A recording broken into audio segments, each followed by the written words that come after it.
பதினெட்டு வருடத்திற்குப் பிறகு உயிர் பெறும் மருதநாயகம். கமல், ரஜினி போன்ற உச்ச நட்சத்திரங்களை வைத்து படம் தயாரிக்க தமிழ்நாட்டில் தற்போதைய சூழலில் பசையான தயாரிப்பாளர்கள் இல்லாமல் போய்விட்டனர்.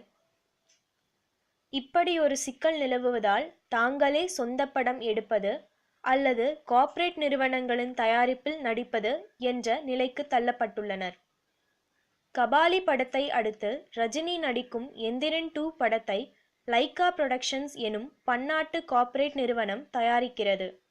எந்திரன் 2வை முடித்ததும் கமல்ஹாசனின் மருதநாயகம் படத்தையும் லைகா நிறுவனம் தயாரிக்கவிருக்கிறது. இதற்கான ஆரம்பகட்ட பேச்சுவார்த்தைகள் தற்போது நடைபெற்று கொண்டிருக்கிறது.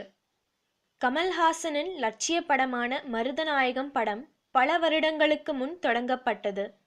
சில நாட்கள் படப்பிடிப்பு நடைபெற்ற நிலையில் பின்பு கிடப்பில் போடப்பட்டது. மருதநாயகம் படத்தை உருவாக்குவதற்கு மிகப்பெரிய பட்ஜெட் தேவைப்படுவதால்தான் தற்காலிகமாக அந்த படத்தை நிறுத்தி வைத்துள்ளதாக அவ்வப்போது கமல் தெரிவித்து வந்தார்.